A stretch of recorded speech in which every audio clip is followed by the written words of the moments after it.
નમસ્કાર મિત્રો, મારી યુટ્યુબ ચેનલ ચાલો ફરવા જઈએમાં આપ સર્વનું સ્વાગત છે। હું આજે તમને જૂનાગઢ શહેરમાં આવેલ ગિરનાર પર્વતની વાત કરવાનો છું અને ગિરનાર પર્વત ઉપર આવેલ રોપવેમાં કઈ રીતે જવું, ત્યાંના ટિકિટના દર શું છે અને રોપવેની શું વિશેષતા છે, ક્યારે જવું જોઈએ, કઈ રીતે એનું બુકિંગ કરવું જોઈએ, એ અંગેની સમગ્ર વાત હું તમને અહીં આજ આ વિડીયોમાં કરવાનો છું। તો ચાલો મિત્રો, ચાલો ફરવા જઈએ।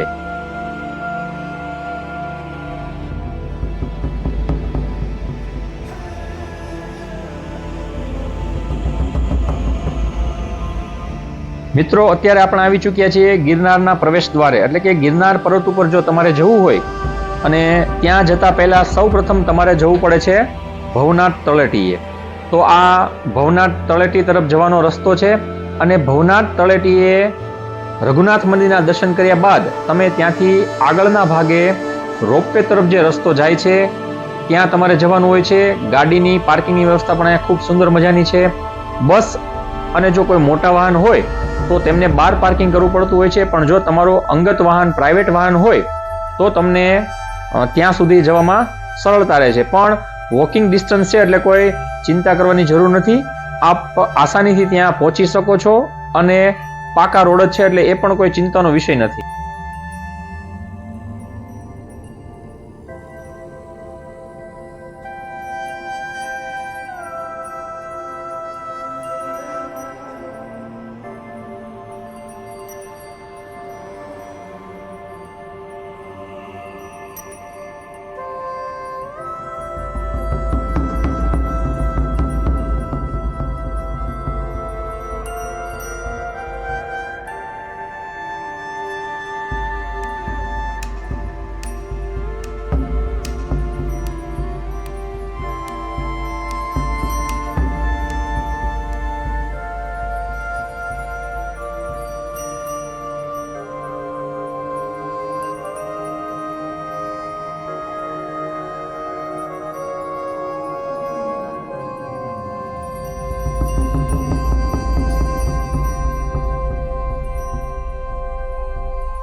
મિત્રો, આપણે હવે પહોંચી ગયા છીએ રોપવેના એન્ટ્રન્સ એટલે કે એન્ટ્રી ઉપર અને ત્યાંથી તમારે ટિકિટ લઈને રોપવેમાં બેસવા જવાનું હોય છે।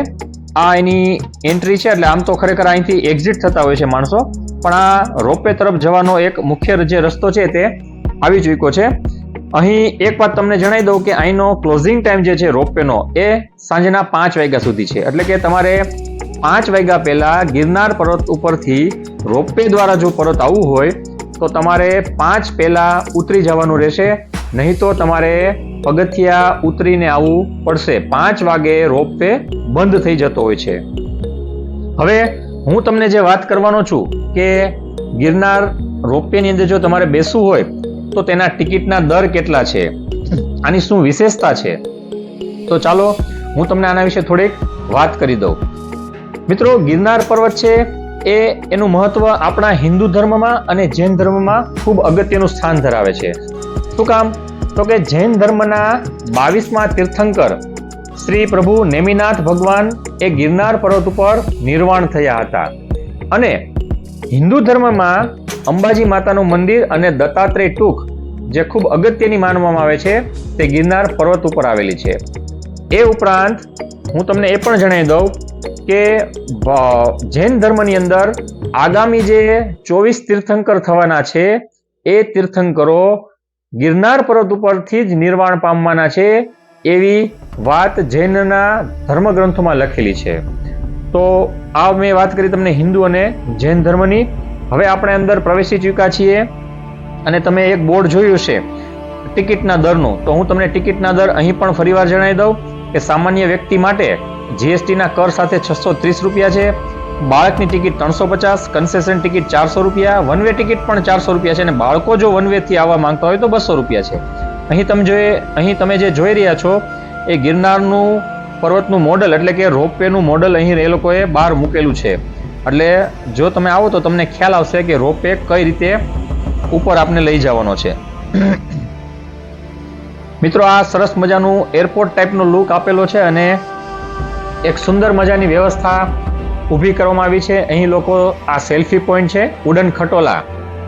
ઉડન ખટોલા સાંભળીને તમને યાદ આવતું હશે કે અંબાજીમાં અને પાવાગઢમાં પણ ઉડન ખટોલા દ્વારા જ એટલે કે એની જે મૂળ કંપની છે ઉષા બ્રેકો લિમિટેડ એના દ્વારા આનું સંચાલન થતું હોય છે. હવે એક વાત તમને આગળ જણાવી દઉં. હવે હું તમને આ રોપવે વિશે થોડીક માહિતી આપી દઉં કે ભવનાથ તળેટીથી અંબાજી મંદિર સુધી રોપવે 900 મીટરની ઊંચાઈ ઉપર છે. હવે 900 મીટરની ઊંચાઈ એટલે સ્વાભાવિક છે કે આપને થોડીક બીક લાગે. 900 મીટર એટલે કે આ અંદાજે 3000 ફૂટની ઊંચાઈ આ રોપવે કામ કરી રહ્યો છે. તો સ્વાભાવિકપણે આપને એવી ચિંતા, આપણી સુરક્ષાની આપને ચિંતા થાય કે આપણી માટે આ સુરક્ષિત છે કે કેમ. કારણ કે જ્યારે તમે બેસશો અને એનો અનુભવ કરશો તો તમને ખ્યાલ આવશે કે જ્યારે તમે અંબાજી ધામના ટોચ પાસે પહોંચવા આવશો ત્યાંનો જે ભાગ છે એ ખૂબ ઊંચો છે અને આપણને એવું એક તબક્કે લાગે કે જો અહીંથી આપણે પડ્યા તો આપણા રામ રમી જાય. પણ આ તો એક વાત છે. અને આ રોપવેની જે લંબાઈ છે એ 2.3 કિલોમીટર છે. મિત્રો, 2.3 કિલોમીટરની લંબાઈ છે અને માત્ર આ લંબાઈ તમને 7.5 મિનિટમાં આ રોપવેના માધ્યમથી તમે કાપી શકો છો. રોપવેની જો તમને બીજી વાત કરું તો દર 1 કલાકે 1000 પ્રવાસીઓને લઈ આવજા કરી શકે છે. આ રોપવેમાં કેપેસિટી કેટલી છે તો કે દર 1 કલાકે 1000 માણસો, એટલે સવારનાથી લઈને સાંજ સુધીમાં લગભગ 8000 માણસોને આવન જાવન કરી શકે એવી સગવડતા સાથેનો આ રોપવે છે. કુલ કેબિનની જે સંખ્યા છે, અત્યારે જે તમે કેબિન જોઈ રહ્યા છો એવા 25 કેબિન અહીં ઉપસ્થિત છે અને ગ્લાસના કેબિન મૂકવામાં આવે છે જેથી કરીને તમે એક થ્રિલનો અનુભવ કરી શકો. ઉપર જ્યારે તમે જાઓ તો તમે ચારે બાજુથી જંગલને નિહાળી શકો, નીચે ચાલતા માણસોને નિહાળી શકો. એના માટેથી આખી કાચની કેબિન બનાવવામાં આવી છે. સેફટી ફીચરની મેં તમને અગાઉ વાત કરી, એમ છતાં પણ એક વાત હજી નોંધવા જેવી છે કે mono cable, gondola, data cable, aerial lift type આ રોપવે છે. એટલે આનો શું મતલબ થયો તો કે આ રોપવે માત્ર એક જ કેબલ ઉપર ટકેલો છે. એટલે આનું જે દોરડું છે મિત્રો, એ દોરડું એક જ દોરડાથી આખું આ રોપવેનું સંચાલન થાય છે.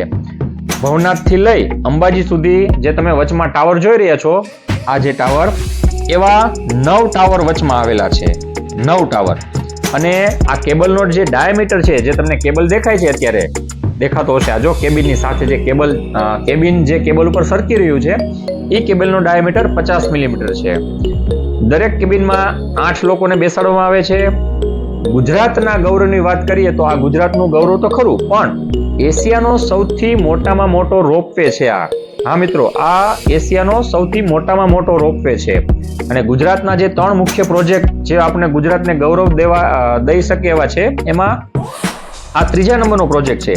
પેલું કયું આવે? Statue of unity. બીજું આવે છે નરેન્દ્ર મોદી સ્ટેડિયમ અને ત્રીજું છે આ રોપવે. હવે તમને બીજું કહું કે ભવનાથ તળેટીથી લઈને અંબાજી સુધી 5000 પગથિયા ચડવા પડતા હોય છે, પણ તમે માત્ર 7.5 મિનિટમાં તમે ઉપર અહીંથી ભવનાથ તળેટીથી ઉપર અંબાજી ધામ આસાનીથી પહોંચી શકો છો. એ ઉપરાંત બીજી તમને વાત કરી દઉં કે સૌપ્રથમ આનો પ્રસ્તાવ જે છે એ 1983માં મૂકવામાં આવ્યો હતો રોપવે માટેનો. વિચાર કરો કેટલું કામ ચાલ્યું ને કેટલી વાત છે આ. ત્યારબાદ 2016માં મંજૂરી મળી, 2018 એનું કામ શરૂ થયું અને 2020માં એનું લોકાર્પણ થયું. આ પ્રોજેક્ટ પાછળ રૂપિયા 130 કરોડનો ખર્ચ કરવામાં આવ્યો છે અને આનું સંચાલન 98 વર્ષના પટ્ટા ઉપર ઉષા બ્રેકો લિમિટેડને આપવામાં આવ્યું છે. તો મિત્રો, મને આશા છે કે તમને રોપવે વિશેની માહિતી ખૂબ ગમી હશે. તો મારી ચેનલને લાઇક અને સબસ્ક્રાઇબ કરવાનું ભૂલતા નહીં. આગળ જતા હું ઉપરકોટનો વિડીયો મૂકવાનો છું, ત્યાં અંગેની સંપૂર્ણ માહિતી હું તમને આપવાનો છું. તો ચોક્કસપણે એ પણ નિહાળજો. અને ફરીવાર હવે હું તમને માં અંબાના દર્શન કરાવીશ. મેં પ્રયત્ન એવો કર્યો છે કે મારા મોબાઈલમાં માતાજીના દર્શન હું તમને કરાવી શકું, એ માટેનો મેં પ્રયત્ન કર્યો છે. એટલે ફરીવાર માતાજીના દર્શન કરો અને ફરી મળીશું.